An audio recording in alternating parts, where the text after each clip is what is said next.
Welcome everybody to the Links to Learning series today. We have the one and only Kendal Netmaker, but I'll let the beautiful Michelle introduce him. I encourage you guys, over the next couple days, share it, share the webinars. They'll be this afternoon, I think, is in Saskatchewan, and then we have BC and Manitoba on Thursday. So if they can't catch today's, then they can catch Thursdays. And with that being said, I hope everybody's doing well and keeping safe and, all of that good stuff. And, we'll get through this. And, it just, Can Do, we've been around, 26 years. And if you know some, people who are interested in doing some economic development learning, Can Do has the Links to Learning sessions that are going on until March. So, I encourage everybody to let their networks or yourselves, if you're new here, join. We have Can Do is one of the best organizations that I feel I've been a part of, and I'm on my seventh year, my third term, and it's just been great. So without rambling on much more, I'll pass it to Michelle. Oh, good morning. Thank you, Shauna. Good morning, everyone. Tansei, we welcome you to Alberta Links to Learning this morning. I'm super excited to hear our guest speaker. We're talking about Indigenous entrepreneurship, and I've been watching the rise of our Indigenous people come up with creative ideas, putting out their businesses, their dreams, their vision. So this is the season, this is the time. So it's a good day to talk about Indigenous entrepreneurship. So we welcome you. Feel free to utilize that chat box and let us know where you're listening in from. I have to make this epic announcement. We do have door prizes this week. So we have two $400 Visa gift cards that we're going to give away. And how do you enter to win these prizes? At the end of today's session, there will be an evaluation link sent to you. So we would love to hear your feedback, your responses to today's webinar. So all you have to do is lend your voice and fill out that evaluation. So that's in your best interest to do that. So it's my honor to introduce our guest speaker. Kendal is one of Canada's leading entrepreneurs and speakers from Sweetgrass First Nation, Saskatchewan. He was raised by a single mother who cared for Kendal and his three younger sisters while growing up in poverty and few chances for opportunity. In grade 5, Kendal's life changed forever when his best friend from South Africa helped him to play soccer by paying for his soccer fees and driving him to games and practices.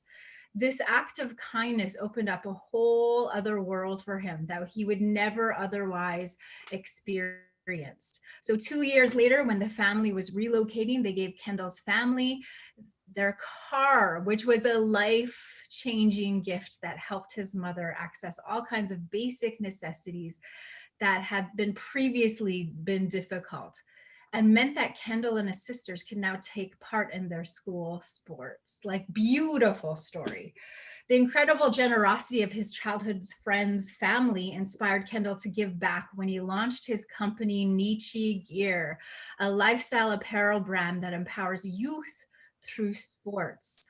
A percentage of all Michi Gear profits go towards funding underprivileged youth to take part in sports. So that's so integral. Reciprocity and giving back is so important.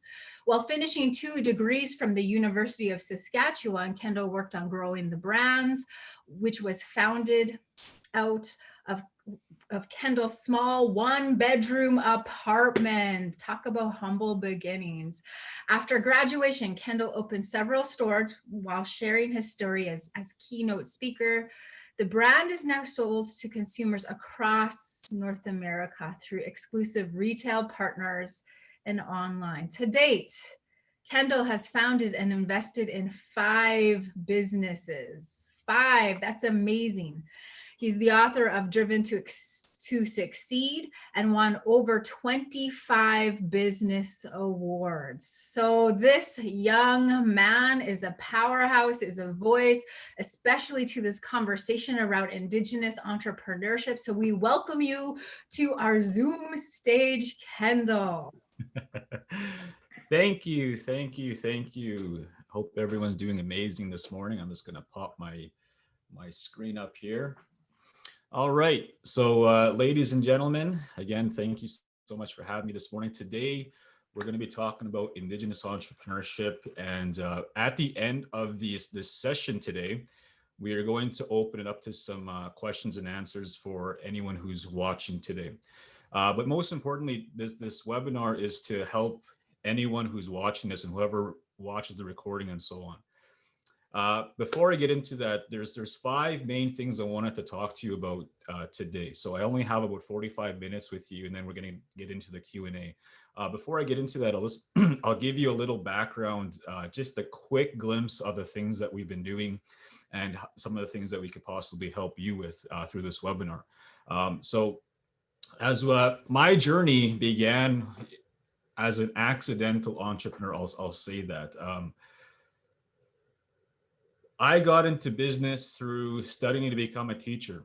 Okay. So back when I was being raised in Sweetgrass up until high school, I never knew what an entrepreneur was. I had no idea what business lifestyle was all about, investing, selling products, selling services. That wasn't in my mindset at that time. My mindset at that time was just survival. And I think a lot of you can understand when we talk about that, especially when you're coming from more isolated communities where abundance isn't a thing, and you're struggling to make ends meet, and that becomes your normal. And for a lot of us, that's our normal. Is even when we get to the cities, we're not used to the entrepreneur talk or the business talk. We have to learn that when we leave from our community. So I had to go and learn that after I left my community and I went to university. So when I was in university and I was studying to become a teacher, I was in the Indian teacher education program in Saskatoon here. That's where I'm currently living. And when I was in Saskatoon here going to university, there was these things being posted. They're called business plan competitions. And at that time, I didn't know what a business plan was. I had no idea what a business pitch was. All I had ever known about business was watching Dragon's Den, which was just starting at that time. So in the beginning phases of all that, I had to try to figure out, I had this business idea. And like Michelle was talking about in the intro, I had a friend in grade 5 who helped me when I was a kid to help me take part in sports. So I had this business idea to create this clothing company. And the reason I chose clothing is because sports and athletics kind of got me into university. Okay. So sports was like my thing from grade 5. That was soccer. And then in high school, it was volleyball. After high school, I never got into university. I got an athletic scholarship to go play volleyball in Alberta. That's how I got into post-secondary. As I got my marks up and I was able to get more credits under my belt, I transferred to Saskatchewan, and I got in finally to the education program, the program I originally got rejected from. And that's where I was studying from 2007 to 2010. In 2010, that's when I figured out that there was these things called business plan competitions. And so I entered these business plan competitions trying to create a clothing company that would help kids the way my buddy Johan helped me. How can I do that to thousands of people? That was my thought at that time.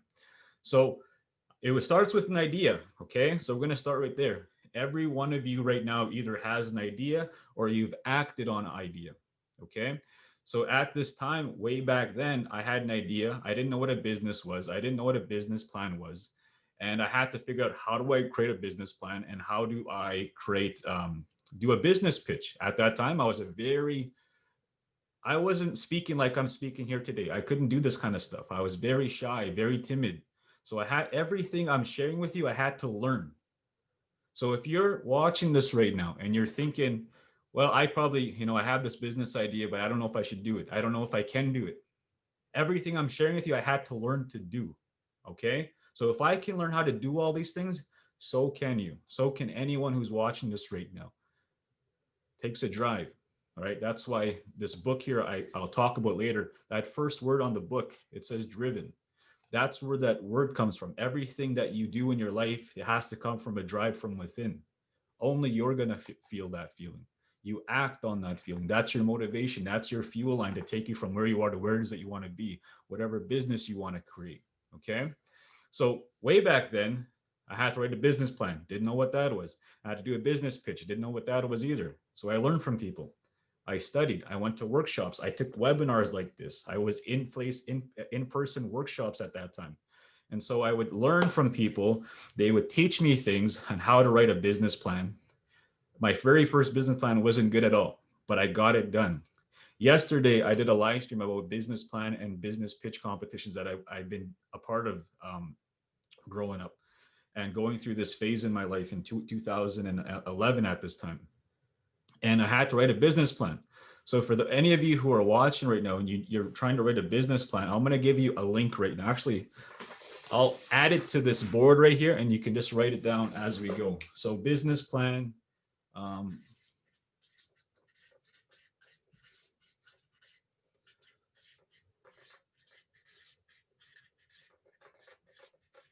everybody see that? Give me a nod if you can see that. No? Okay. What about that? Give me a nod or a no, because I can see some faces. Still no? Okay. Tell you what, I'll bring that in after. I'm just going to add it to it. Then I'll do a screenshot and you can send that to you. Okay. So very first thing, that's the software I use. It's called, it was called Business Plan Pro, but now it's called Live Plan. So you can go to liveplan.com and you can create and input your business plan into there. They have all these different templates you can use and they make your business plan look world-class. And for anyone who's watching, the better your business plan looks, the more people are going to take you seriously, whatever you're applying for, whether it's for your local Aboriginal financial institution, whether it's another bank and so on, whether it's BDC, Futurepreneur, whatever that might be, the better it's perceived, the better chance you're going to get an opportunity from that application. Okay. Any business pitch competition, most of them require a business plan. And I'll talk about that as we go. So I had to do that. So that's how I got my foot in the door. I wrote a business plan. I submitted it. Now people were starting to take the idea seriously. Part two, I had to do a business pitch. Part of these competitions, I didn't know what I was doing. So I studied Dragon's Den. I studied Shark Tank. What are these people talking about? How do you do a business pitch and so on? And so I would learn how to do that and I would just throw myself out there. My very first couple of pitches weren't good at all. But I built rapport by telling stories that matter. I kept telling the story about Johan, how he helped me when I was in grade 5. Him and his family, how they would pick me up from Sweetgrass, drive me to games and practices and so on. So number one, ladies and gentlemen, the very first thing that you need to understand when you get into business is that as you're going about your path, okay, and you're trying to make things work, you're trying to make things happen, you have to solve a big enough problem in the marketplace. The bigger the problem you solve, the bigger opportunity you have to sell an amazing product or service for a long, long time. Write this down. The bigger what problem am I solving right now? Write that down and answer that.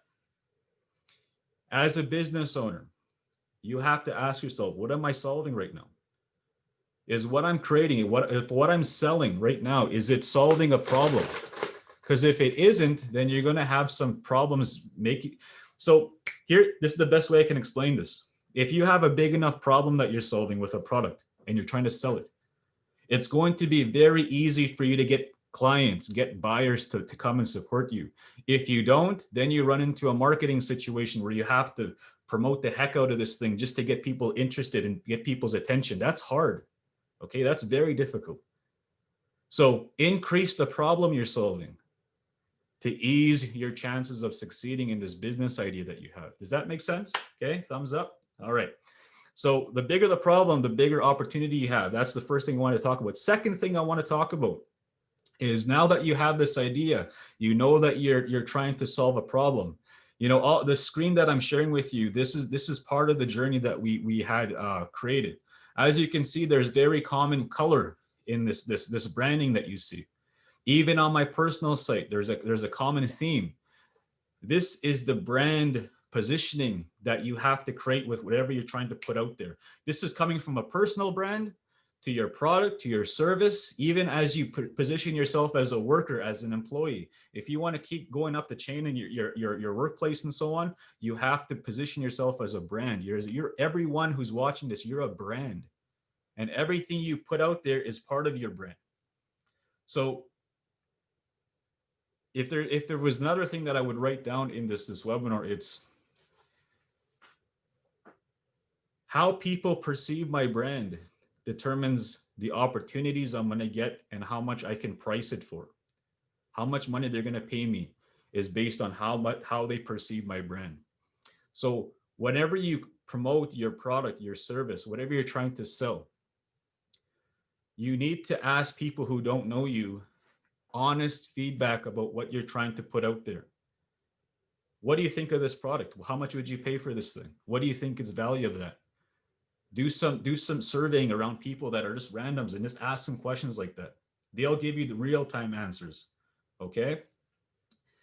How you position yourself, how you brand yourself determines how much people are going to pay you for your product and your service.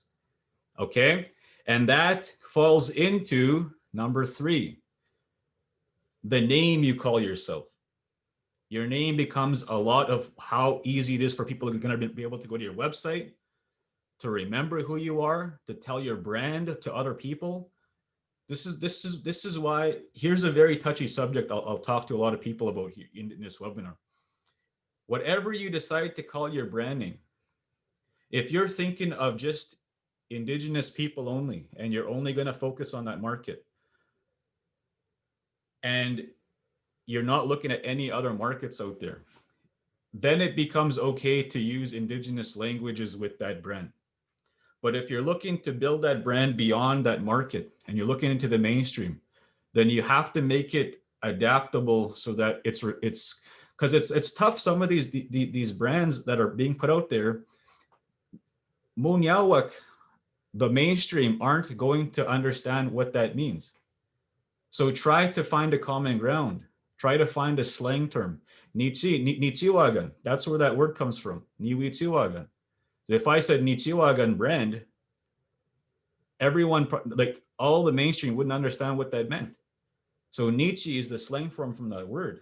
So that's how we played on the word to make it adaptable to both markets. Guess what? We started in the Indigenous market. People loved our brand and we started to get traction that way. Then all of a sudden, the mainstream started to jump on board because we tied in the story into it.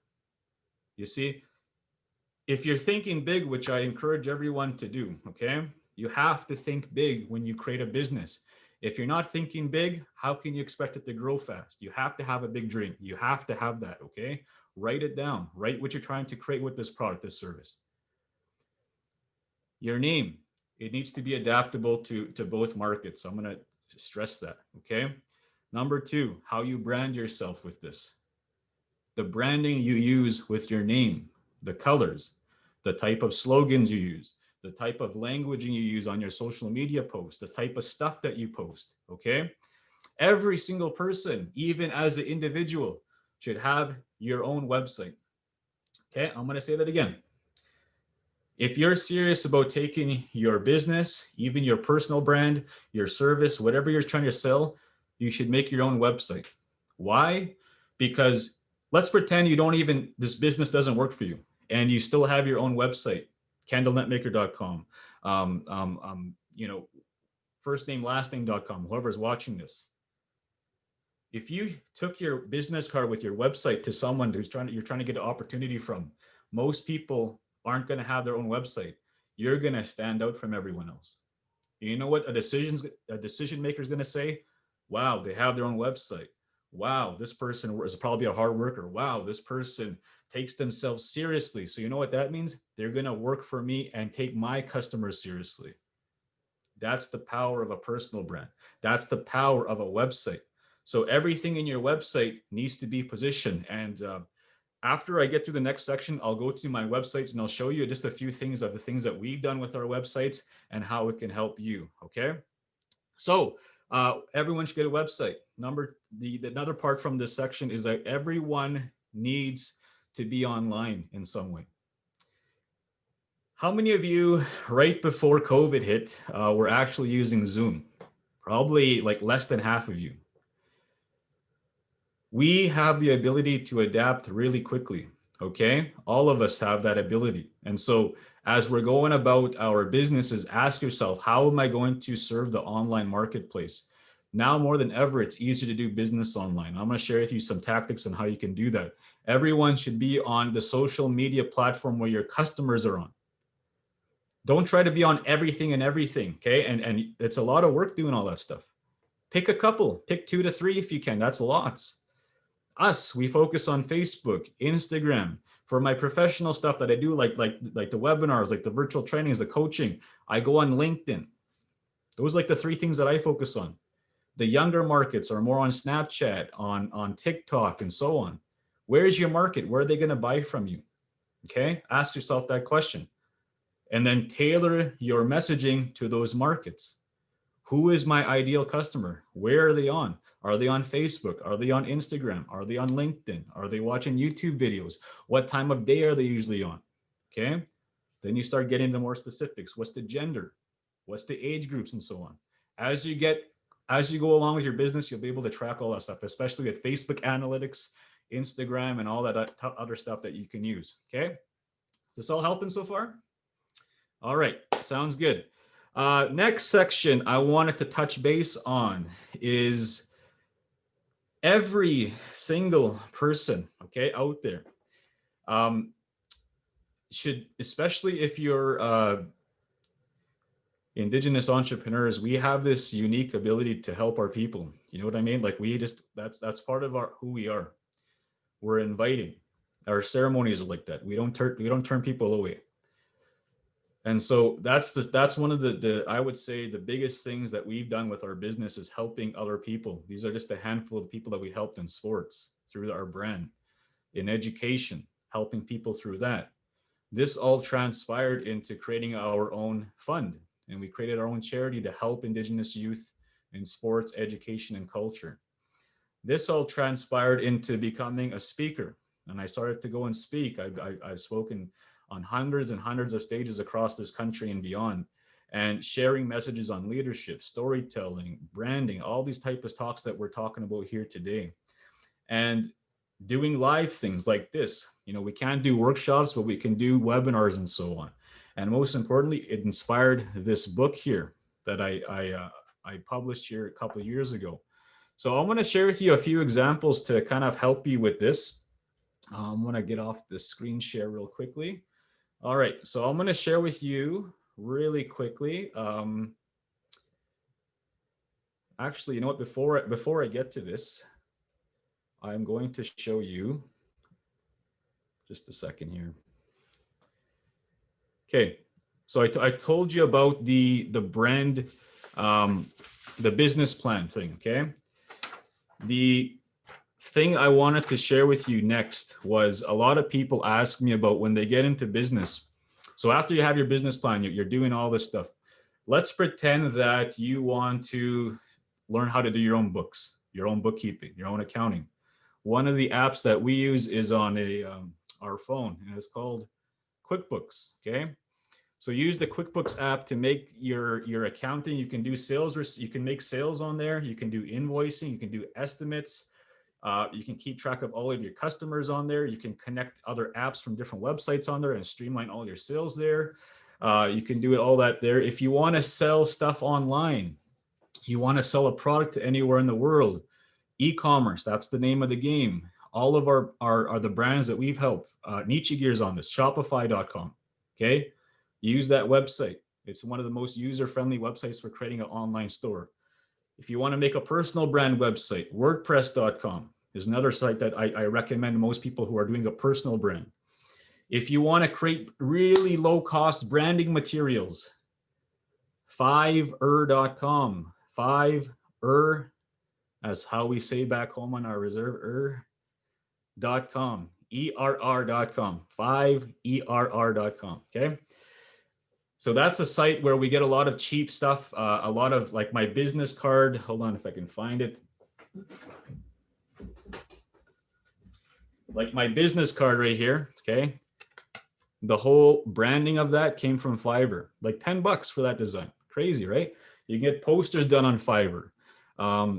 If you're looking for a freelancer to help with your, I don't know, your market outreach, you want someone to answer your phone, send you emails for you, go to upwork.com, okay?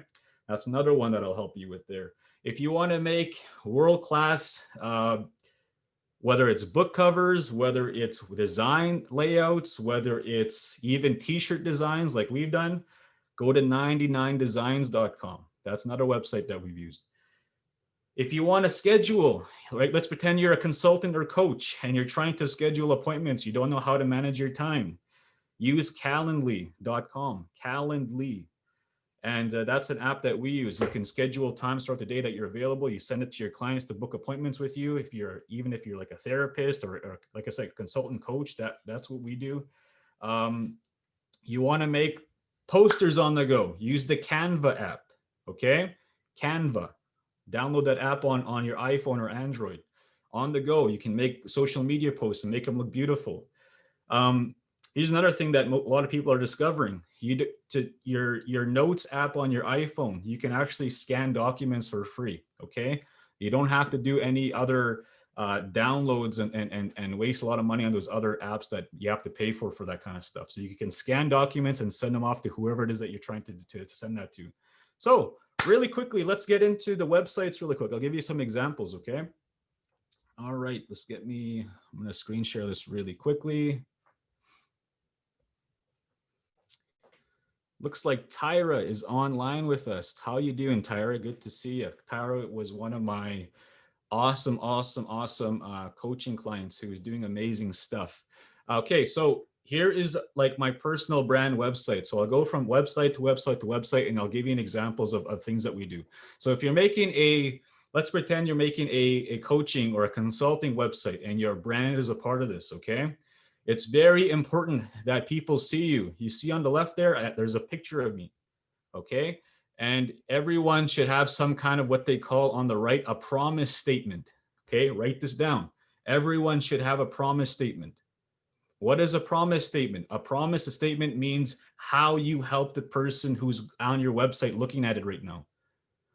When you make a website, all the languaging needs to be from the reader's point of view, not your point of view. So when someone comes to your website, you need to market it to that person to get them engaged in going through your website. Okay?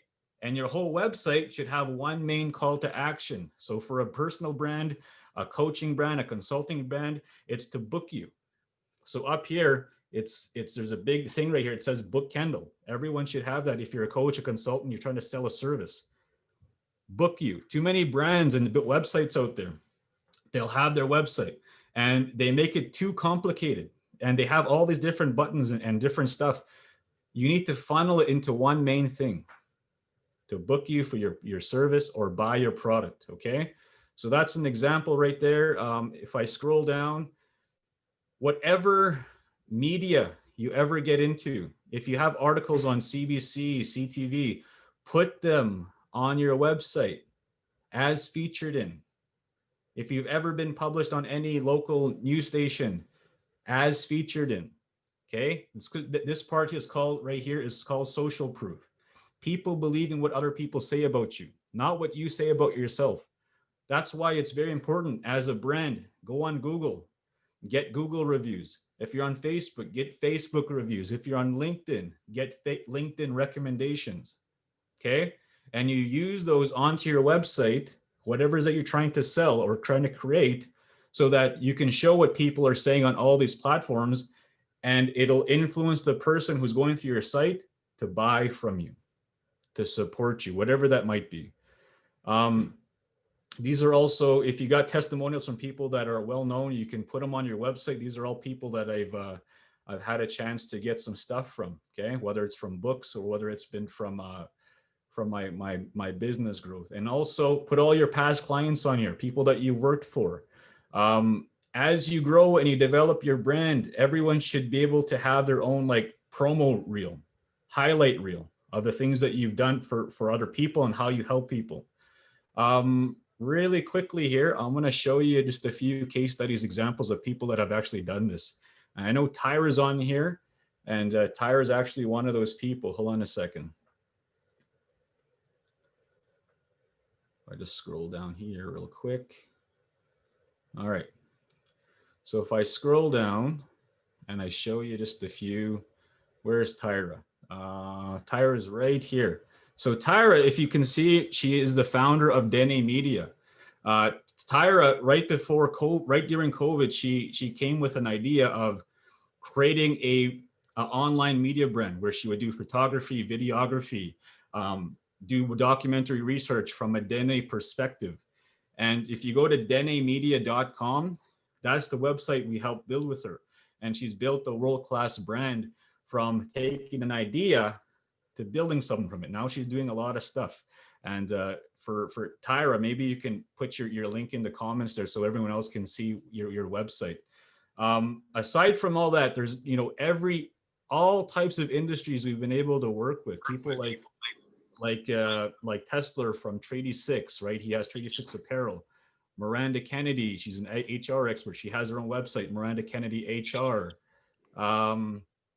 Let's see, She Native, she's another brand that we've helped in the past. Corey Wesley, he does strain coaching, another apparel brand.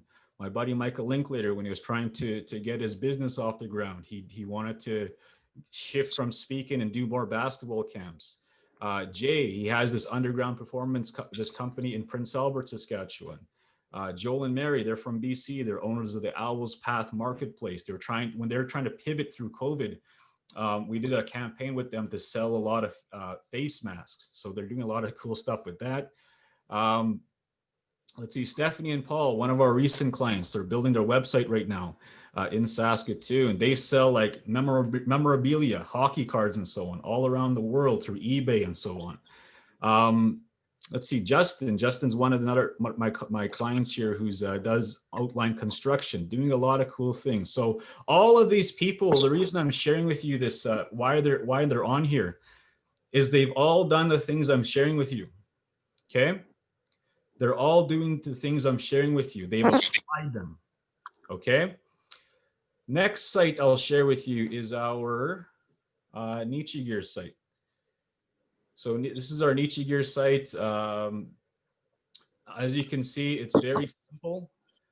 If you go through this site and you actually go and you check out a product site, for example, if you're ever selling a product online, you need to make your website what they call as user-friendly as possible, okay? So if I go on this website here and I click on the feather hoodie and I'm going through this and I'm trying to make a decision to buy, see, it's very simple, it's clean, it's to the point, and people can add to the cart whatever item they want, and they go to the checkout, and it's a very simple process from getting to the website and leaving it, okay? Let's see.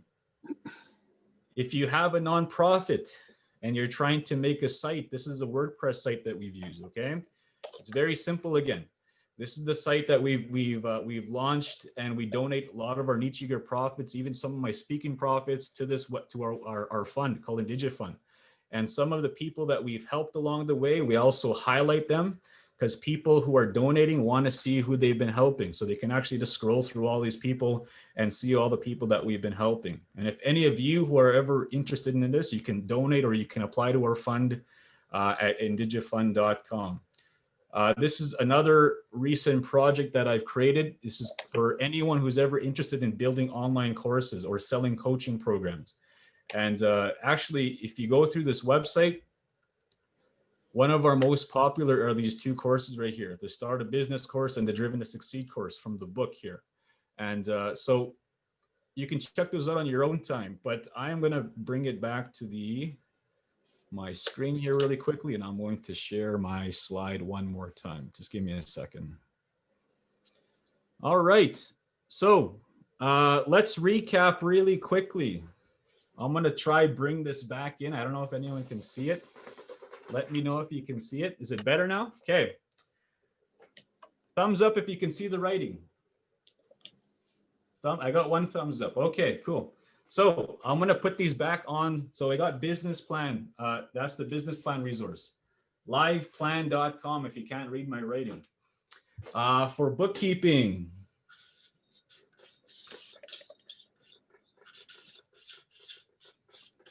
QuickBooks, okay?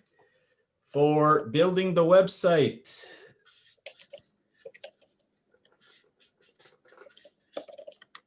Shopify.com.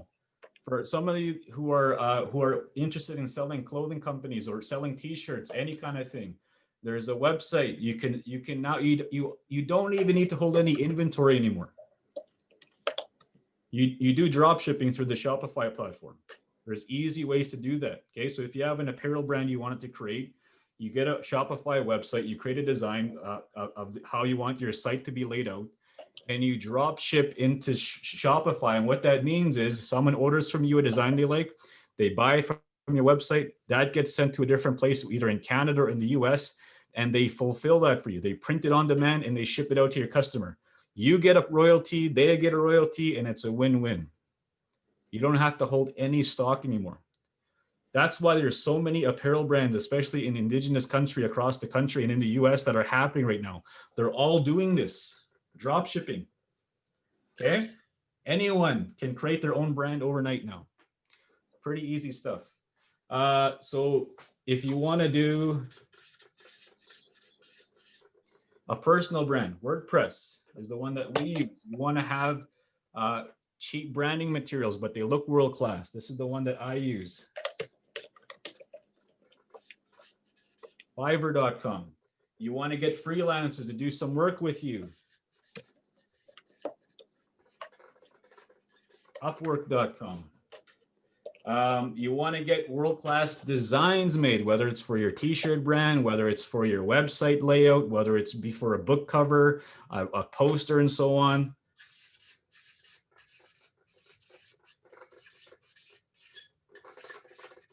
$99designs.com. If you want to just use your phone and make some beautiful social media posts, Canva. Am I getting too low on the screen, or can you see that still? Is that good? Okay. You want to use your mobile scanner. You're doing business on the go and you need to scan a document to send to a client. Just use your Notes app in your iPhone. It's free. Okay. If you want to schedule appointments for clients, coaching, consulting, go to use Calendly. It's cheap, okay? And you can use it on your iPhone, your desktop, and so on. So those are some of the hacks I want to share with you. And I know that they will help you along your journey. And for any of you who are online right now and you're going through our academy, one of the things that I wanted to share with you is that I have a special offer for anyone who is wanting to get into that. So I'm going to share my screen really quickly and I'll show you what you can do here really quickly. Okay. So anyone who gets through the academy, I'm going to send you a signed copy of my book, Driven to Succeed. This is what you do. You get 30% off of the academy, all of my online courses. All you have to do is type in the promo code CANDO at the checkout, and I will send this to you right after that. You go to netmakeracademy.com. You could check that all out there, okay? Because we only got about 5 more minutes to do more content here. Then we got to get into the Q&A because we only got a little bit limited amount of time with you here today. Okay. All right. So I want you at this time to start asking some questions on the right hand side of the screen. Okay. I'm going to, let's see. Where's the chat? Okay. So if you can start asking some questions, I'll get to them in a bit here. Looks like Tyra. My business just signed onto a huge podcast about climate action change with the Dene perspective. Look at that, right? That's Tyra right there. And actually, Tyra was one of the participants on the Powell pitch, business pitch competition recently. So she's doing really cool stuff. And she has a really good story. One of the things I didn't talk about is that as you're building your brand and you're trying to make things happen with it, if people are buying you, right, and they should be buying from you, they need to understand what makes you different. And you could do that through telling a very personal story through your branding. If you go to my website, you'll see our story or Meet Kendal or whatever. It's always getting people to click on why they should book me or why they should buy from me. Your marketing should do the same thing. Tell people your why. Why you? Why should they buy from you? Tell it through your marketing, because that's what's going to influence them to say yes. That's what's going to influence them to say, yep, that's what we want to bring in. Yep, that's the kind of product we want to buy. Yes, we want to get these for all of our attendees at this conference. Yes, we want to book them for a consultant, all that type of stuff. That's what you want them to say. Whatever it is you're trying to sell, hook them in with a story. Because we learned that through doing this business competition, doing hundreds of presentations across the country for First Nations, non-First Nations, and so on, telling a story over and over, getting people emotionally connected to what we were trying to sell. I accidentally figured that out by going to these conferences, and I had one mission. I wanted to sell my Nietzsche Gear shirts. I wanted to sell my Nietzsche Gear hoodies. So I take all of my bins of all of my product into these high schools, these conferences, these colleges, and I would try sell my stuff in front of them. And I would tell the story, and at the end I'd be like, hey, by the way, I'm in the back of the room, and I want to, anyone who's here right now, I want to give you 10% off, or buy one get one free, whatever the deal was. And I would get people rushing to the back of the room to buy from me. That wouldn't have been possible if I didn't tell the story. The story was the emotional connection that got people emotionally invested into making a decision to buy from me. People don't buy facts, they don't buy figures, but they'll buy your story. They'll buy your why. Okay. I think that we're out of time for the content part. Do we have any questions? Anyone want to come in and ask any questions? I'll hand it over to our MC to moderate. Well, amazing content, really practical. Even for myself, I went on my website as you were giving your practical tips, and I'm like, what am I missing? Am I hitting all these points? So really good practical stuff. Thank you so much for sharing a little bit of your story, a little bit about your journey, and a whole lot of your success. We're super proud of you. So this is opportunity to ask any questions or have any comments. We welcome you. So you can either unmute yourself. If you're not comfortable that way, feel free to type something into the chat box. There's one question I see from Richard Jr. Crow. How long did it take you to launch your clothing brands? So let's backtrack really quickly. I didn't have time to talk about my first failed brand. so that was actually, I wish I still had that jersey. So my first brand was Moose Meat Apparel. Yes, that was actual brand back in the day. And the reason it was called Moose Meat Apparel is I was part of this volleyball team, and we go to all these tournaments and we go and compete. And we got a lot of following because everyone had a Moose nickname on the back of their jersey. And people would be like doing Moose calls and Moose cheers to us in the stands. Everyone had, I was Moose Lips. We had Moose Ears, Moose Legs, Moose Knuckle, Moose everything. And so everyone had their own nickname. And so because we were like a really good volleyball team, people were like, hey, I totally buy a shirt. I totally buy a hoodie. So I started Moose Meat Apparel, and I started selling in my second last year of university.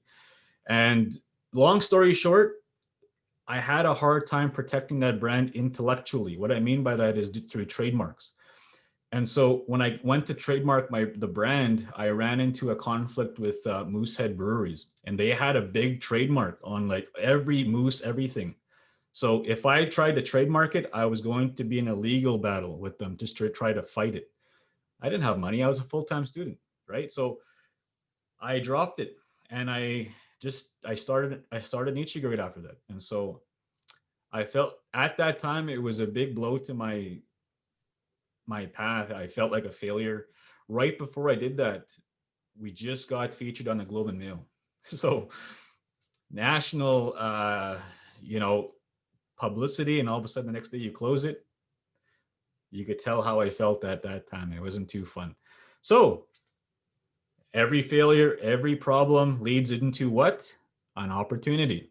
So keep failing, keep trying. You might put something out there that might not work today, but it might lead into what's to come, what's meant for you. That's the best way I can put that. Nichigear was meant to be put in my path. Wouldn't have happened if I didn't fail at that other company, if it didn't force it upon that. Does that make sense? So sometimes you're going to go through things in your products, your services, even your own journey in life. You may be faced with obstacles that you may feel, why is this happening to me?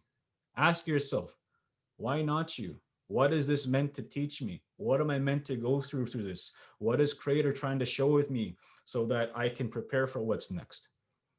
It's a preparation to what's next. Okay. So that's what I tell people when you're doing this. Some of it might not work, some of it might. Be grateful when it works, but if it doesn't work, be grateful also, because you're being taught something and it looks negative sometimes. But there's always teachings in places throughout our whole journey, whatever it is that you're trying to go through. So that was something in my past. So right after I did that, I forgot to answer your question. I started Nichigear right after that. So it was 2011. My son was born, Keanu, April 3rd, 2011. My wife, Rachel, was on the hospital bed. She just given birth that day. And I was writing this business plan, Nichigear. I pressed send that day he was born. And I started competing in those business competitions. And you know the rest of the story. So, and there's more to that story. But anywho, it didn't become a full-time gig for about a year after that. That's how long it took me. It was like part-time, lining up for welfare, part-time, struggling. And all of a sudden, I think the best way I can explain this is things started to work out when I gave it everything I had. Does that make sense? I always had like 1 foot in, 1 foot out doing other things. And some of you understand what I'm saying right now. You have 1 foot in your career, you have 1 foot on doing something else. And all of a sudden you're going back and forth. So you can only get half of what you're expected to produce from that. When I've shifted everything into that idea, I threw myself into it, that's when things started to happen. So your goal should be able to give 100% to whatever idea, whatever product, whatever service, whatever path you decide to go on. That's how you get to where it is that you're meant to go in your life. You can't do that if you're doing too many things. Focus, okay? Yeah, great words. I think failure is inevitable. So don't be afraid of failure. It's gonna happen, but we're resilient. You're strong. Get up, keep going, keep trying. Thank you. Okay, so a couple of people are asking about how to be comfortable and confident with public speaking. So it's always terrifying to me. It's always like you should always feel uneasy about doing it. If you don't, then that you're probably a boring speaker. Okay, you probably all had a boring professor or a teacher in your life. They're not nervous, right? They're like monotone. Hello, class. Nutsuma, we're gonna be talking about this, and that, right? They're not. You want to be able to have someone who's upbeat, who's nervous. You could tell they're a little nervous. That makes them exciting. So if you're nervous and you're having a hard time to get your presentation out, that's a good thing. Use it. It makes you interesting. It makes you human. People connect with that stuff. Okay?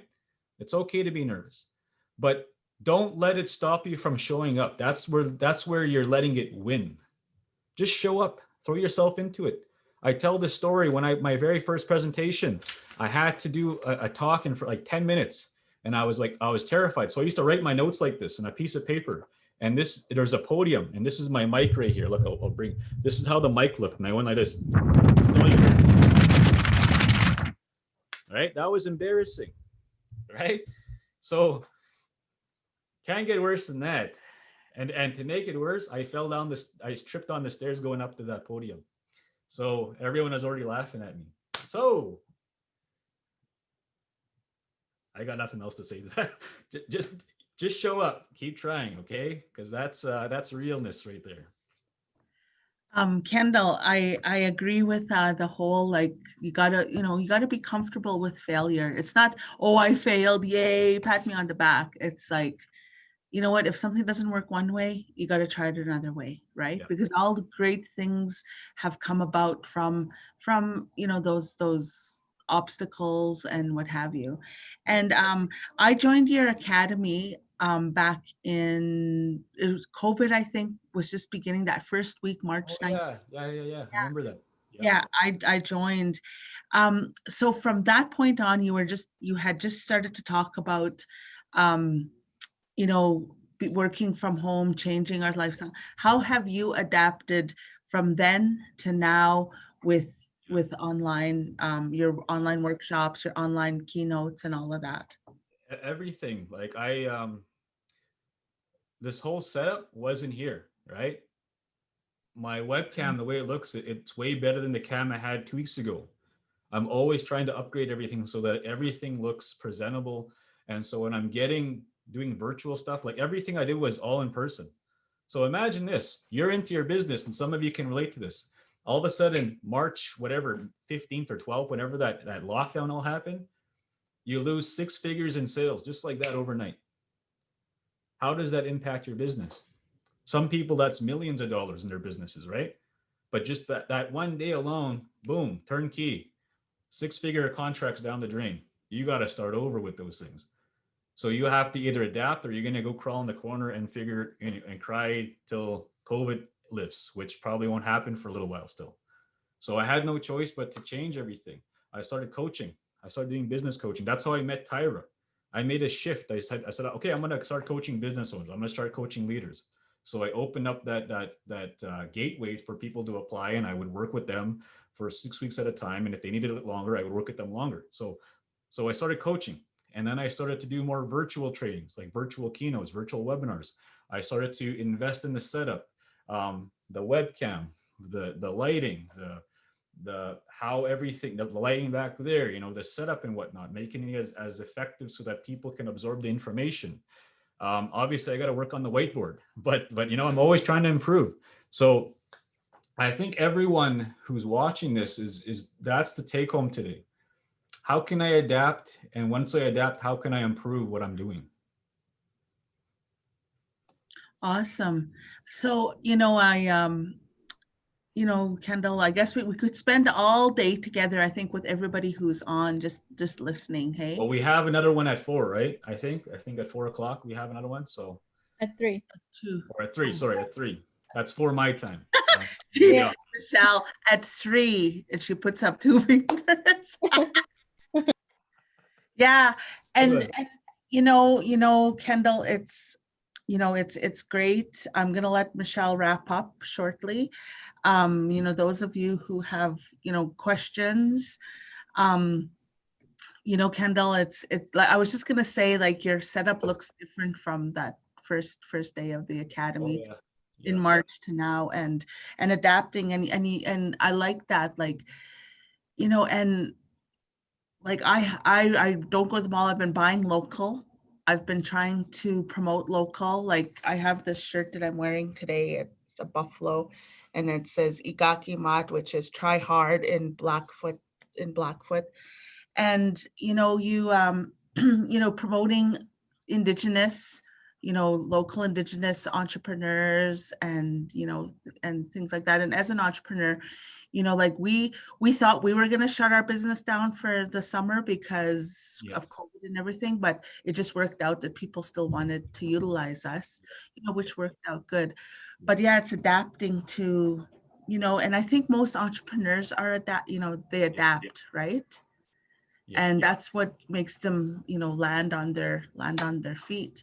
So, I'm glad to see you've weathered that storm, and you're, coming out. And, it's I just, those of you who are on today, go to your networks and encourage to sign up for this afternoon, encourage to sign up for Thursday morning, Thursday afternoon, because, I just thank you, Kendall.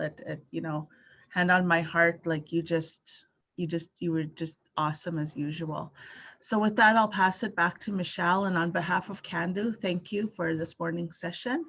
And, Igakimat. Thank you. Just one quick question. Somebody, I believe Devin had asked about where to find the Indigenous competition. Yeah, the business competition. There a website somewhere? So the one that Tyra was competing in is called Powwow Pitch. So if you go to Facebook and you type in Powwow Pitch, they have one there. There's one in Saskatchewan that's it's going on right now. It's called the Indigenous Youth Idea Challenge. And that one is going, I think that one's for like 16 to 30-year-olds who are First Nations, and that's done through Enactus Canada. But every province should have some kind of, I would contact your local community futures and ask them that questions, because they have even more resources than I do and contacts in those areas. So contact your local community futures, because they would have they already have a lot of the connection to the Indigenous communities in the areas that they're serving. Okay. All right, well, thank you. So if you were inspired by today's topic, presentation, speaker, please join us next week. He is going to be back talking about leadership. So thank you all for joining us this morning. This is Alberta Can Do Links to Learning. If you feel like, man, I want to hear this again, we have opportunity this afternoon at 3 p.m. or on Thursday at 9 a.m. Well, this is Alberta time, and 2 p.m. So there's some more opportunity. I know I need to listen to things over and over again. So we're very thankful, grateful that you are a trailblazer. You're a visionary, but you're also lending your wisdom, your knowledge, what you've learned along the way for those entrepreneurs, those people who are happy carrying that vision within themselves. So really good practical stuff. Look forward to hearing you again next week. So remember, folks, do not forget to fill out those evaluations at the end. There's 2 $400 gift cards up for grabs. Thank you so much for joining us. May you walk well. May you walk in a way that honors you, Creator, the circle, the land, all that surrounds you. Be well. Thank you. Peace.